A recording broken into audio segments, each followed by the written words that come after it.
다 같이 일어나셔서 하나님의 말씀 한 목소리로 읽겠습니다. 이사야서 14장 28절에서 32절까지의 말씀입니다. 구약성경 983페이지입니다. 이사야서 14장 28절에서 32절까지의 말씀을 다 같이 읽겠습니다. 아하스 왕의 죽던 해에 받은 경고라. 블레셋 온 땅이여, 너를 치던 막대기가 부러졌다고 기뻐하지 말라. 뱀의 뿌리에서는 독사가 나겠고 그 열매는 나는 불뱀이 되리라. 가난한 자의 장자는 먹겠고 빈핍한 자는 평안히 누우려니와 내가 너의 뿌리를 기근으로 죽일 것이요 너의 남은 자는 살육을 당하리라. 성문이여 슬피 울지어다. 성읍이여 부르짖을지어다. 너 블레셋이여 다 소멸되게 되었도다. 대저 연기가 북방에서 오는데 그 항우를 떨어져 행하는 자 없느니라. 그 나라 사신들에게 어떻게 대답하겠느냐. 여호와께서 시온을 세우셨으니 그의 백성의 공고한 자들이 그 안에서 피난하리라 할 것이니라. 아멘. 오늘의 본문은 블레셋에 대한 심판의 예언입니다. 블레셋은 노아의 세 아들 중 함의 자손으로 갑돌에서 왔다고 합니다. 갑돌은 그리스와 터키 인근의 크레테 섬이나 에게해의 여러 섬이었을 것으로 짐작됩니다. 해상 민족인 블레셋의 이름은 유랑자들 또는 이주자들이라는 의미입니다. 그들 중 일부가 주전 12, 13세기경에 애굽으로 갔다가 람세스 3세에게 쫓기게 되자 지중해 연안으로 이주하여 가나안 남부 해안 지역에 정착하게 됩니다.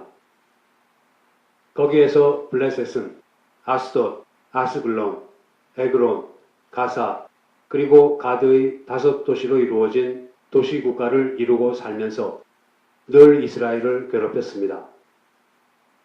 아브라함 때 그들은 그랄과 부알세바 근처에 살았는데 아브라함과 우물 문제로 분쟁을 하기도 했습니다. 또 출애굽 당시 하나님께서는 출애굽한 이스라엘 백성들이 블레셋과 전쟁을 할 경우 다시 애굽으로 돌아갈까 염려하여 멀더라도 블레셋을 돌아서 가나안 땅으로 들어가게 하셨습니다. 블레셋은 사사시대에 40년간 이스라엘을 지배했고 삼손이 그들의 손에 죽었으며 단 지파는 그들과의 갈등 끝에 분배받은 땅을 떠나 북쪽으로 이동했습니다. 또한 이스라엘은 사무엘 때 블레셋에게 언약궤를 빼앗겼으며 사울과 두 아들이 그들과의 전투에서 죽었습니다.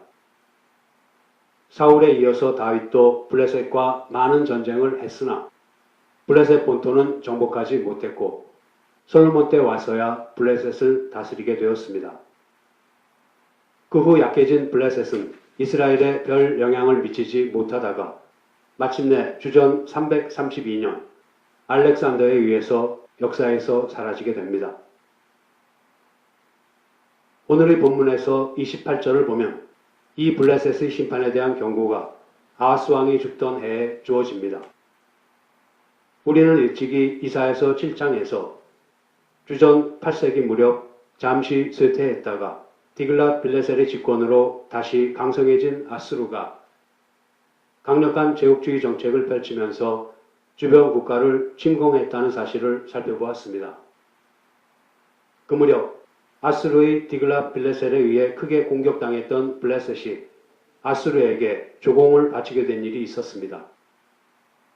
29절은 블레셋 온 땅이여 너를 치던 막대기가 부러졌다고 기뻐하지 말라 하는 말로 시작합니다. 여기서 너를 치던 막대기는 아하스와 비슷한 시기에 죽은 디글랏 빌레셀을 가리킵니다. 블레셋을 압박하던 아수르 왕의 죽음은 블레셋에게는 커다란 기쁨이 아닐 수 없습니다. 블레셋은 그 때를 아수르의 지배에서 벗어날 수 있는 기회로 보고 반아수르 동맹을 결성하려고 합니다. 그러나 하나님께서는 블레셋이 아수르의 침략을 공포에서 벗어났다고 안심하거나 기뻐하지 말라고 하시며 이제 곧 더 큰 침략을 받아 살육당하고 소멸될 것을 말씀하십니다. 디글랏빌레셀이 죽은 후에 아수르는 약해지기는커녕 오히려 더 강성해졌습니다. 디글랏빌레셀을 뱀이라고 한다면 그의 후계자 사르곤은 독사이며 사르곤의 뒤를 이은 사네립은 나는 불뱀이 되어 블레셋을 공격합니다. 30절과 31절은 이어지는 아수르의 침입으로 비참해질 블레셋의 모습을 보여줍니다. 유다는 여호와에게 보호를 받겠지만 블레셋은 재난을 당할 것이며 실제로 주전 711년부터 701년까지의 10년 동안 아수르의 침략을 받게 됩니다. 32절에 나오는 그 나라의 사신들이란 블레셋의 사신을 말합니다. 아마도 유다에게 반아수르 동맹에 참여해 주기를 요청하기 위해서 찾아왔었던 것으로 보입니다. 그 사신들이 와서 어떻게 이렇게 평안할 수 있느냐라고 물으면 그때에 너희는 어떻게 대답하겠느냐 하고 하나님께서 물으십니다. 그에 대해 여호와께서 시온을 세우셨으니 그의 백성의 공고한 자들이 그 안에서 피난하리라 라고 대답하라는 것이 하나님의 말씀이십니다. 즉 시온을 세우신 하나님께서 시온을 지켜주실 것이니 다른 나라와의 군사적 동맹 따위는 필요 없다는 것입니다. 블레셋의 심판에 관한 예언 역시 이스라엘의 구원과의 관계 속에서 주어지고 있습니다.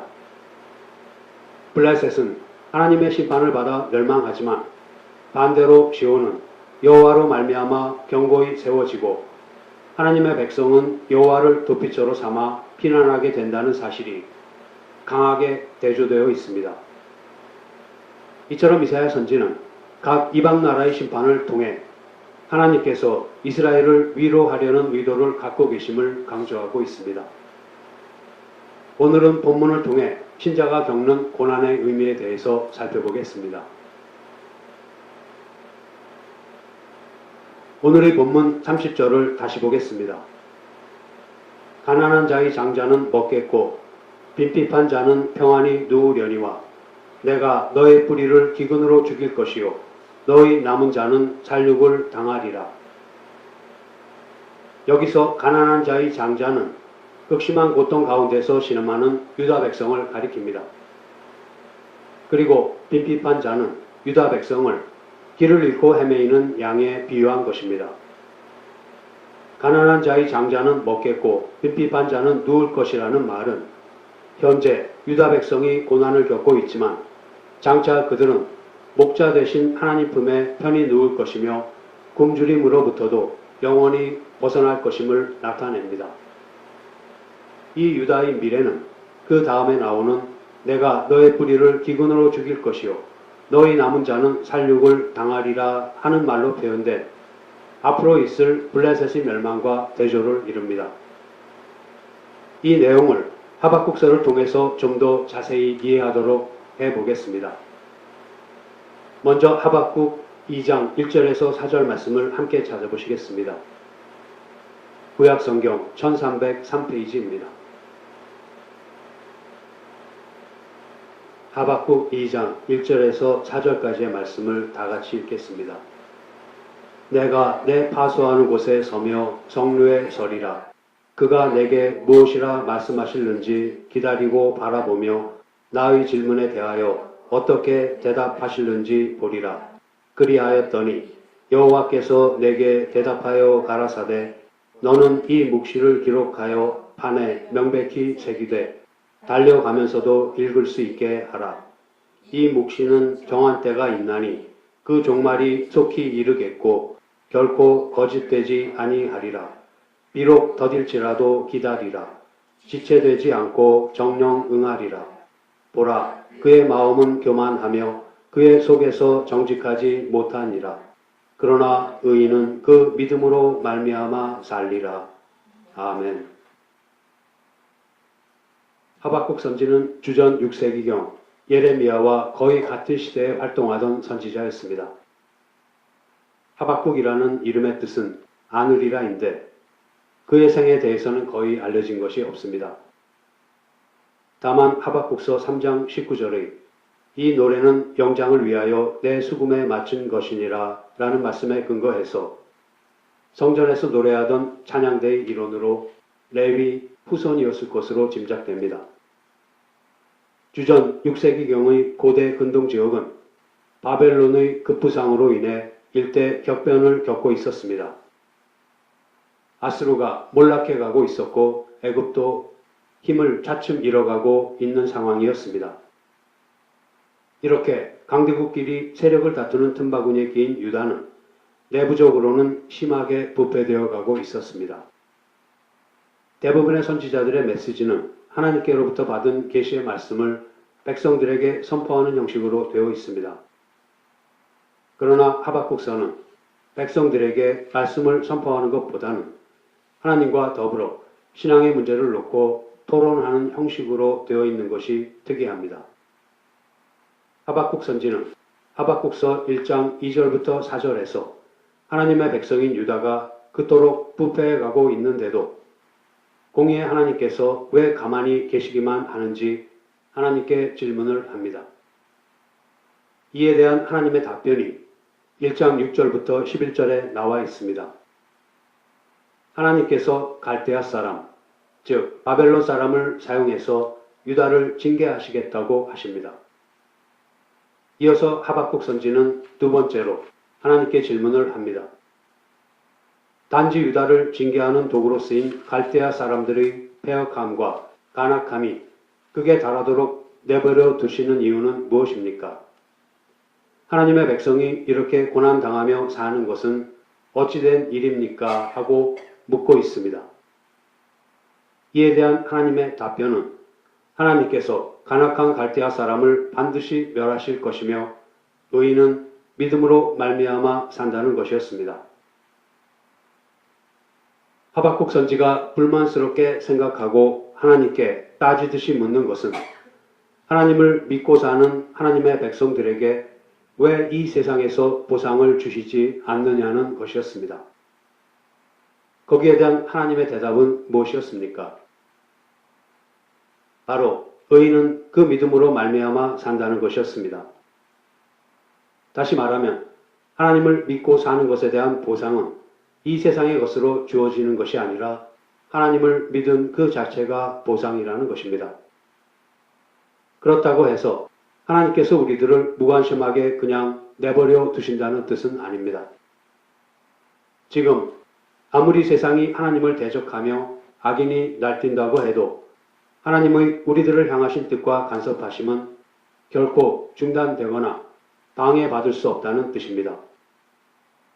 하나님께서는 악의 세력을 반드시 심판하실 것이며 하나님의 영광이 온 세상에 드러날 것이라고 하십니다. 하나님께서는 악인의 불의를 모른 척 내버려 두시거나 방관하지 않으시고 반드시 의로운 심판으로 끝내실 것이라고 하십니다. 그러므로 하나님의 심판이 행해질 때까지 아무리 악인이 의인을 괴롭혀도 하나님의 약속을 바라보며 참고 기다릴 수밖에 없습니다. 다시 말해 의인은 그 믿음으로 말미암아 산다는 것입니다. 하박국 선지는 하나님을 믿고 의지하며 살아가는 하나님의 백성에 대한 보상이 이 세상에서 있어야 한다고 생각했습니다. 그래서 악인의 강포와 불의를 보고 가만히 계시는 하나님께 불평을 했던 것입니다. 그러나 묵시는 정한 때가 있나니 종말이 속히 이를 것이며 더딜지라도 지체되지 않고 정령 응하리라. 그러나 의인은 그 믿음으로 말미암아 살리라. 대저 물이 바다를 덮은 같이 여호와의 영광을 인정하는 것이 세상에 가득하리라 라고 하신 말씀을 알아듣고 하나님을 이렇게 찬양합니다. 비록 무화과 나무가 무성치 못하며 포도나무에 열매가 없으며 감람나무에 소출이 없으며 밭에 식물이 없으며 우리의 양이 없으며 외양간에 소가 없을지라도 나는 여호와를 인하여 즐거워하며 나의 구원의 하나님을 인하여 기뻐하리로다. 주 여호와는 나의 힘이시라. 나의 발을 사슴과 같게 하사 나로 나의 높은 곳에 다니게 하시리로다. 하나님께서는 악인의 불의를 모른 척 내버려 두시거나 방관하지 않으시고 반드시 의로운 심판으로 끝내실 것이라고 하셨습니다. 그러므로 의인은 믿음으로 말미암아 산다 하신 말씀대로 하나님의 심판이 행해질 때까지 악인이 아무리 괴롭혀도 의인은 하나님의 약속을 바라보며 참고 기다려야 합니다.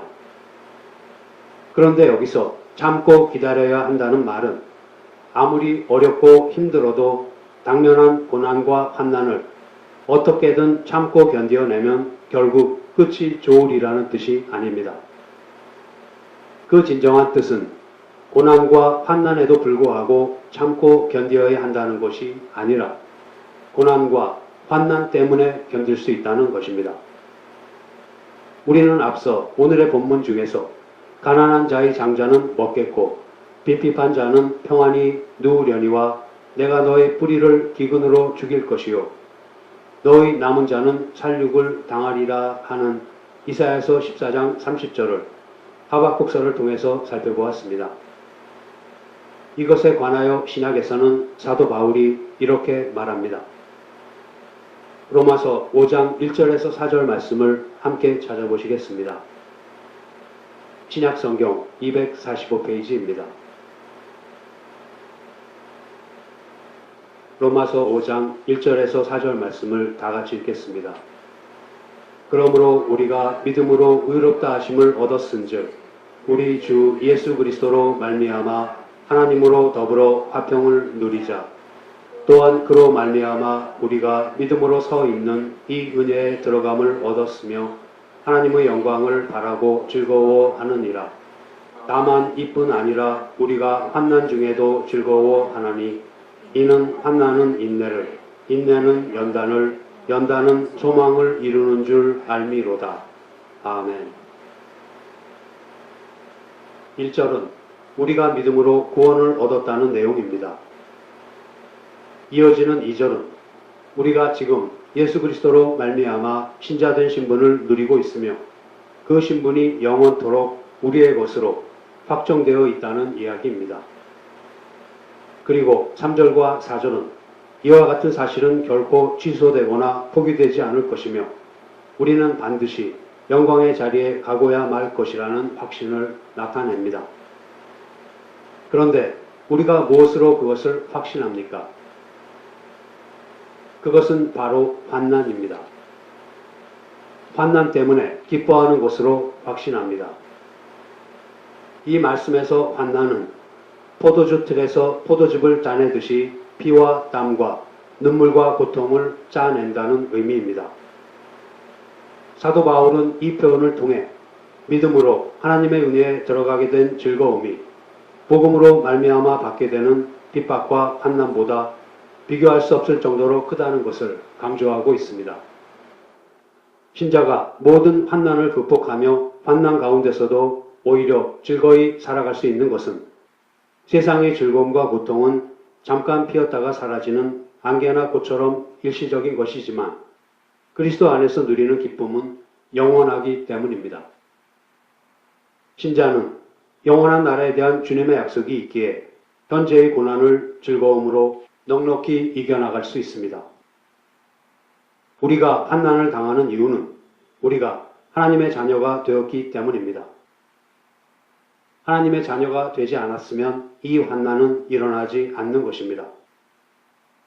그래서 환난 때문에 기뻐하는 것은 환난이 우리가 하나님의 자녀된 확실한 증거이기 때문에 기뻐하는 것입니다.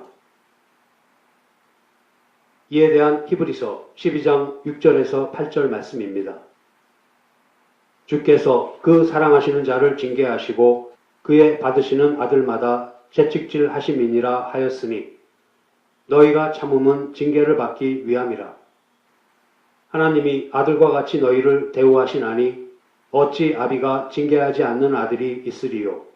징계는 다 받는 것이거늘 너희에게 없으면 사생자요 참 아들이 아니니라. 우리의 일상에서 징계라고 하면 허물이나 잘못을 뉘우치도록 나무라며 벌을 주는 것을 가리킵니다. 그러나 이 말씀에서 말하는 징계는 아들 만들기라는 뜻입니다. 부모가 자식을 훌륭하게 키우기 위해서는 때로는 잔소리를, 때로는 사랑의 매를 들지 않을 수 없습니다. 이와 마찬가지로 우리가 하나님의 자녀로서 아름답고 영광스러운 자리에 가기 위해서는 하나님께서 우리를 다듬으셔야 합니다. 그래서 하나님께서는 예수 그리스도로 말미암아 자녀 삼으신 우리를 자녀답게 만드시기 위해서 손을 대십니다. 그것이 바로 환난입니다. 만일 우리에게 이러한 하나님의 간섭이 없다면 여기 있는 8절에서와 같이 징계는 다 받는 것이거늘 너희에게 없으면 사생자요 참 아들이 아니라는 것입니다. 만일 이 환난이 없다면, 즉 하나님께서 우리에게 간섭하시는 손길이 없다면 우리는 하나님의 자녀가 아니라고 합니다. 그래서 우리는 우리에게 주어지는 환난에 대해서 분명히 이해하는 것이 필요합니다. 우리는 흔히 어려운 일을 당하게 되면 그 이유를 우리가 무엇인가를 잘못했기 때문이라고만 생각하기 쉽습니다. 물론 우리가 겪는 어려움들이 우리 자신의 잘못으로부터 오는 경우도 많이 있습니다. 그렇지만 넉넉하신 하나님께서는 우리의 잘못으로 말미암은 어려움조차도 우리를 하나님의 자녀로 만들어 가시는 일에 유익이 되게 하십니다. 우리가 당하는 환난의 의미를 잘 가르쳐주는 욥의 이야기입니다. 욥이 어려움을 당하자 그의 세 친구인 엘리바스, 빌닷 그리고 소발이 욥을 위로하려고 찾아왔습니다.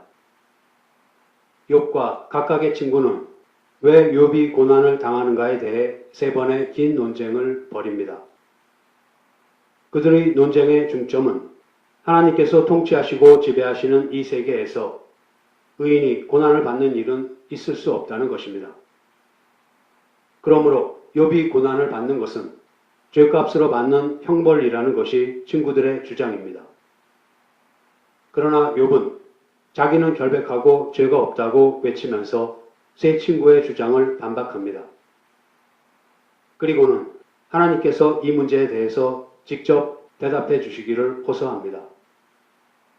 결국 이 논쟁은 세 친구들이 틀렸고 욥이 옳았다는 것으로 결론이 납니다. 또한 하나님께서는 욥에게 나타나셔서 무지한 인간이 그 작은 지혜로 역사와 인생의 모든 일, 곧 하나님께서 주관하시는 일을 다 이해할 수 없음을 알게 해 주십니다. 이에 욥은 인간은 오직 회개로 고난 앞에서 자신을 돌아보고 전능하신 하나님의 구원을 기다리며 간구할 뿐이라는 사실을 깨닫습니다. 그러면 욥은 왜 어려움을 당하는 것입니까? 하나님께서 더 높은 영광으로 그를 인도하기 위해 손을 대신 것입니다. 그를 정금과 같이 만드시기 위해 용광로에 집어넣어서 더 단련하셨습니다. 이것이 환난입니다. 그래서 예수 그리스도로 말미암아 거듭난 신자는 단 한 사람의 예외도 없이 하나님께서 그들의 인생에 간섭하시는 것입니다. 그런데 왜 하나님께서는 우리를 영광스럽게 만들어 가시는 일을 환난으로만 하시는 것입니까? 왜 말로 하시거나 또는 좀 더 쉬운 방법으로 하지 않으십니까? 거기에는 이유가 있습니다. 인간은 모든 것이 잘 되어가는 동안은 자신의 한계를 보지 못합니다. 그리고 자신의 한계를 알지 못하는 한 인간은 절대로 하나님을 찾지 않습니다. 만일 우리가 하나님을 찾을 일이 없고 또 하나님을 찾지 않는다면 우리는 영원토록 어리석음과 헛된 것과 썩어질 것 속에서 살아가게 됩니다. 그래서 환난이 필요한 것입니다.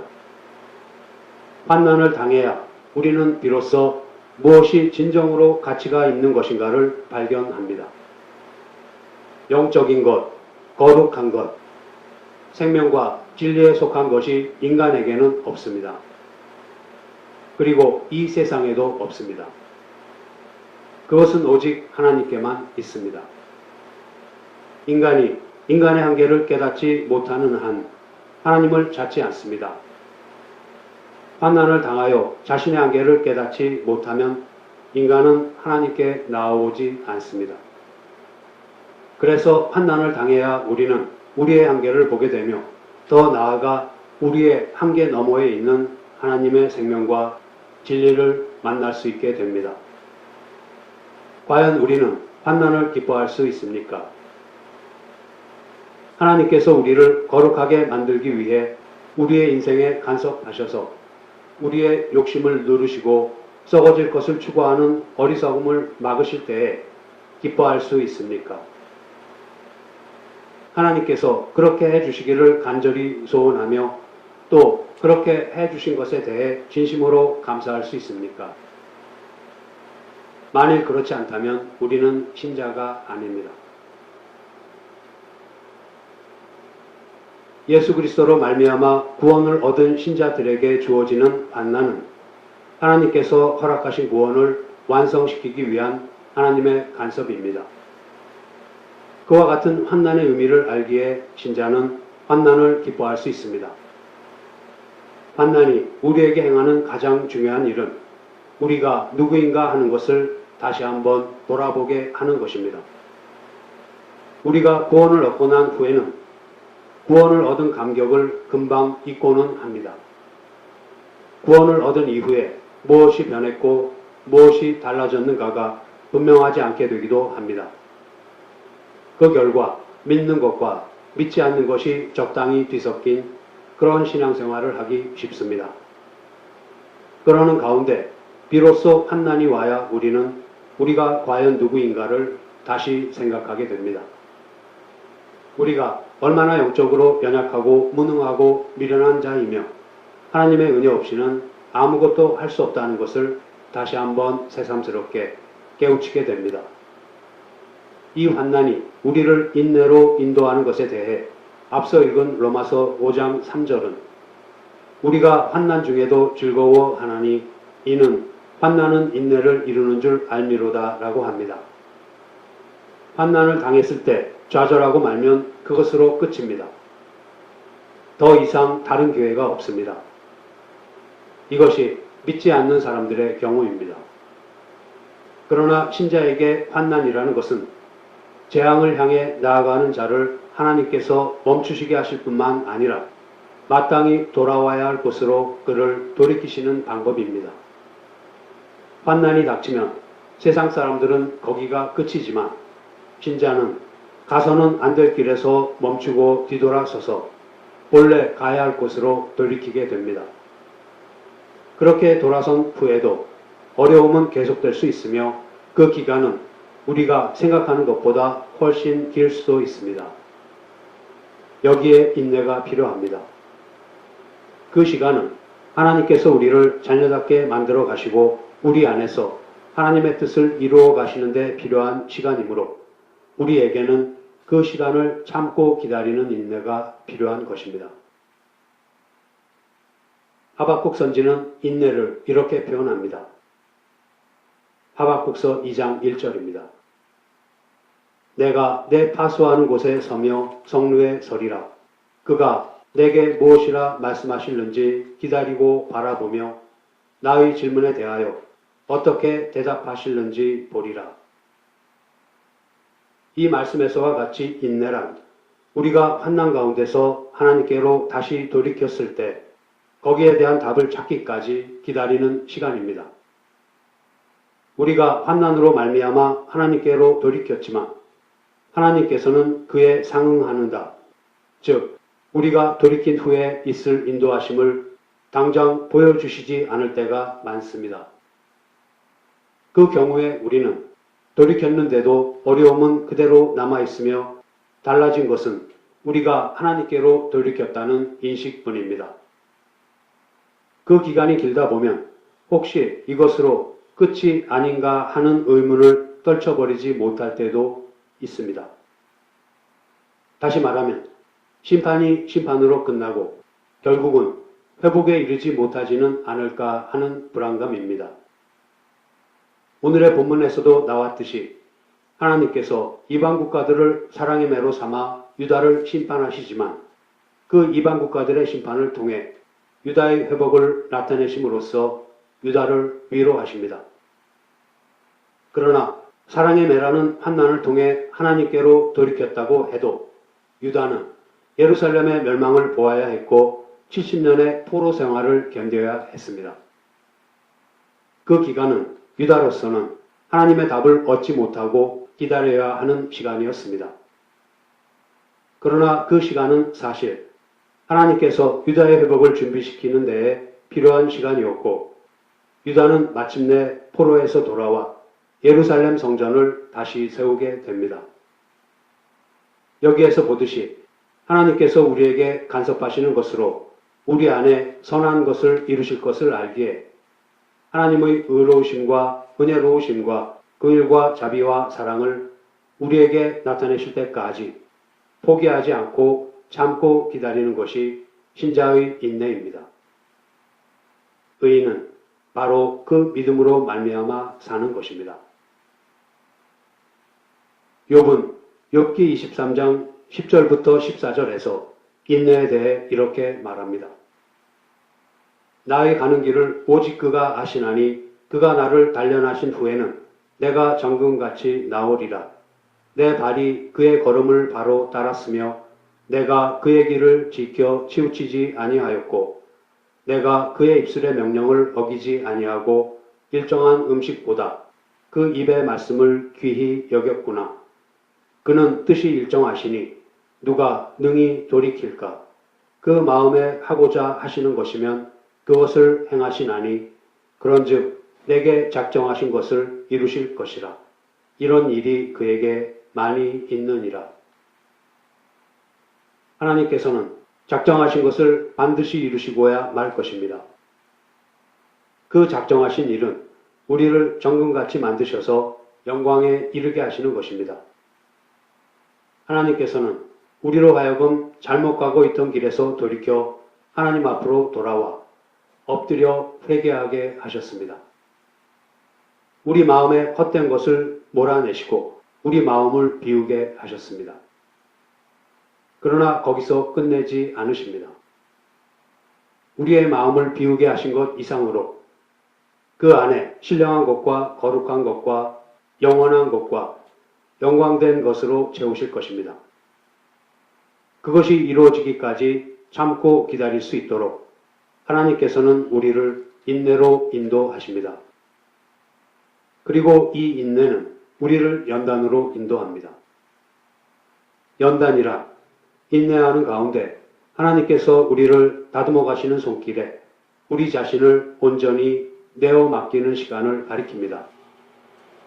이와 같은 환난과 인내와 연단을 통한 우리에 대한 하나님의 간섭이 우리를 무엇으로 만들 것인가를 알게 하는 것이 소망이며 그 소망을 통해 결국 우리는 하나님 앞에 점도 없고 흠도 없는 모습으로 서게 될 것입니다. 이제 말씀을 마치겠습니다. 하나님께서는 오늘의 본문을 통해서 외세에 시달리는 이스라엘을 위로하십니다. 공의의 하나님이시기에 범죄한 이스라엘을 심판하시면서도 그 일에 사랑의 매로 사용하신 이방 국가들을 심판하시는 것으로 이스라엘을 위로하십니다. 이방 국가들에 대한 심판은 심판으로 끝날 것이지만 이스라엘에 대한 심판은 구원을 위한 것이라는 위로입니다. 하박국서는 이러하신 하나님의 뜻을 잘 설명해주고 있습니다. 아무리 악인들이 날뛴다고 해도 하나님의 우리들을 향하신 뜻과 간섭하심은 결코 중단되거나 방해를 받을 수 없습니다. 하나님께서는 악의 세력을 반드시 심판하실 것입니다. 그때까지는 아무리 악인이 의인을 괴롭혀도 의인은 하나님의 약속을 바라보며 참고 기다릴 수밖에 없습니다. 하나님께서는 이 모든 것을 의인은 그 믿음으로 말미암아 산다는 말씀으로 나타내셨습니다. 오늘날을 사는 우리도 여전히 고난을 겪습니다. 그 양상은 달라도 본질에 있어서는 같습니다. 사도 바울은 이 고난의 의미를 우리가 환난 중에도 즐거워하는 것은 환난은 인내를, 인내는 연단을, 연단은 소망을 이루는 줄을 알기 때문이라는 말로 잘 설명해 주었습니다. 하나님께서는 우리를 예수 그리스도의 피값으로 사셨습니다. 우리를 하나님의 자녀로 삼으신 이상 우리를 그대로 내버려 두지 않으십니다. 우리를 다듬으셔서 영광의 자리로 인도하시기 위해서 은혜로 간섭하십니다. 그런데 이러하신 하나님의 사랑과 간섭이 왜 우리에게는 고난과 환난으로 다가오는 것입니까? 그것은 우리의 죄된 본성이 좋아하는 헛되고 썩어질 것들을 끊어내는 것이 우리에게는 고통스럽기 때문입니다. 단지 우리가 느끼기에 고난과 환난이지 그 내용은 하나님께서 주시는 복으로 채워져 있는 것입니다. 그러므로 하나님께서 우리의 삶에 간섭하셔서 영광된 자리로 우리를 인도하실 때에 우리는 순종하고 인내해야 합니다. 주님께서 우리 안에 거룩한 것, 영광된 것을 이루시려고 연단하시는 손길에 우리를 온전히 내어드려야 합니다. 그리고 그렇게 거룩하고 영광스러워진 모습으로 주님을 만날 날을 소망하며 살아야 합니다. 성도 여러분, 신자가 겪는 고난은 세상의 기준으로 볼 때에 고통스러운 것일 뿐 신자를 신자답게 다듬어 가시는 하나님의 은혜임을 깨닫고 감사와 찬송을 드리는 저와 여러분이 되기를 소원합니다. 기도하시겠습니다.